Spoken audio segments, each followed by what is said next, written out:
દર્શક મિત્રો નમસ્કાર, હું એબી ચાવડા ખેતીવાડી ગ્રામ સેવક આપ સૌનું અમારી ખેડૂત મિત્ર યુટ્યુબ ચેનલમાં હાર્દિક સ્વાગત કરું છું।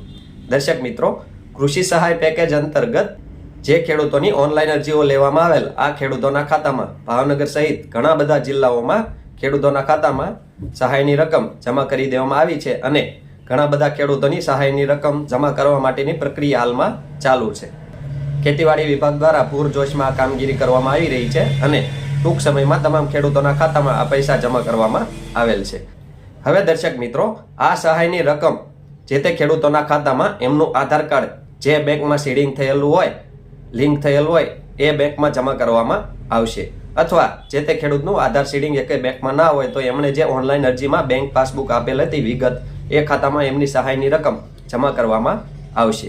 હવે માનો કે દાખલા તરીકે કોઈ ખેડૂતનું SBIમાં ખાતું છે અને બેંક ઓફ બરોડામાં એમનું આધાર સીડિંગ થયેલું છે અને તેઓએ SBIનું ખાતું અરજીમાં આપેલ છે, પણ ઘણા બધા ખેડૂતો એમાં તપાસ કરતા હોય છે કે એમાં સહાયની રકમ જમા કરવામાં આવેલ નથી, પરંતુ ખેડૂતોને જેટલા ખાતા હોય એ તમામ ખાતામાં એકવાર ચેક કરી લેવું કે સહાયની રકમ જમા થઈ છે કે નહીં।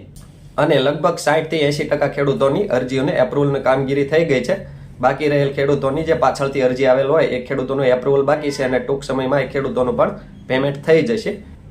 આપ સૌ ખેડૂત ભાઈઓને મારી હાથ જોડીને એક નમ્ર વિનંતી છે કે આપ સૌએ કોઈ પણ એવી લોભામણી લિંક કે વિડીયો કે ઓનલાઈન વેબસાઇટ ઉપર તમારી કોઈ માહિતી શેર કરવી નહીં। કૃષિ સહાય માટે આપ સૌની સહાયની રકમ જે મળવાપાત્ર હશે એ આપ સૌએ તમારા બેંક ખાતામાં અથવા જે તે બેંકની જે મોબાઈલ એપ્લિકેશન હોય, SBIનો કે એક્સિસ બેંકની જે કંઈ સેફ એપ્લિકેશન હોય જે તે બેંકવાળાની, એમાં આપ સૌ સ્ટેટમેન્ટ જોઈ શકો છો, અથવા તમારું જ્યાં ખાતું છે એ બેંકમાં બ્રાન્ચમાં જઈને આપ સૌ તપાસ કરી શકો છો, એન્ટ્રી પડાવી શકો છો સહાયની રકમ જમા થઈ છે કે નહીં।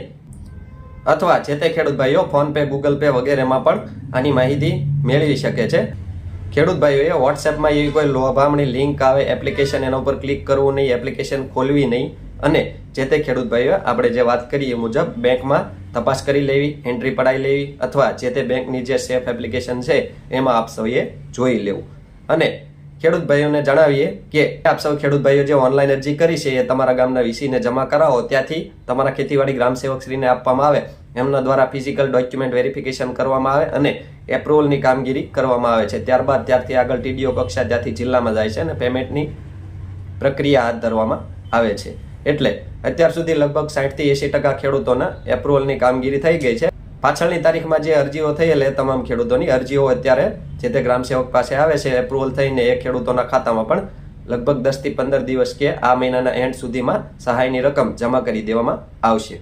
હવે આ મહિનાના એન્ડમાં જે ખેડૂતોના ખાતામાં સહાયની રકમ જમા ના થાય તો તેઓએ સૌપ્રથમ તમારા ગામની ગ્રામ પંચાયત ખાતે જે VC હોય, જેમના દ્વારા આપ સૌએ ઓનલાઈન ફોર્મ ભરાયું હોય, એમની પાસે આપ સૌએ જવાનું છે અને એમના દ્વારા તપાસ કરાવવાની છે કે તમારું ફોર્મ સુરક્ષિત રીતે સબમિટ કરવામાં આવેલ છે કે નહીં, એમના એકાઉન્ટમાં પડી નથી રહ્યું, સેન્ડ કરી દીધું છે કે નહીં। અને ત્યાંથી જો આપને બધું યોગ્ય જાણવામાં આવે તો આપ સૌએ તમારા ગામના ખેતીવાડી ગ્રામ સેવક અથવા તમારા તાલુકાની ખેતીવાડી ઓફિસનો સંપર્ક કરો।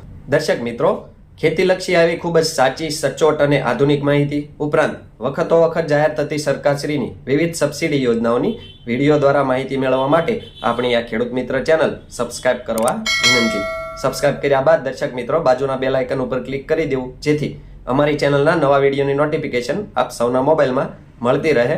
સાથે સાથે દર્શક મિત્રો, વિડીયો ગમે તો લાઈક કરજો અને વધુમાં વધુ ખેડૂતોને આ વિડીયો શેર કરવાનું એટલે કે મોકલવાનું ભૂલશો નહીં, જેથી દરેક ખેડૂત ભાઈઓ સુધી આપણા વિડીયોની માહિતી પહોંચી જાય। આભાર।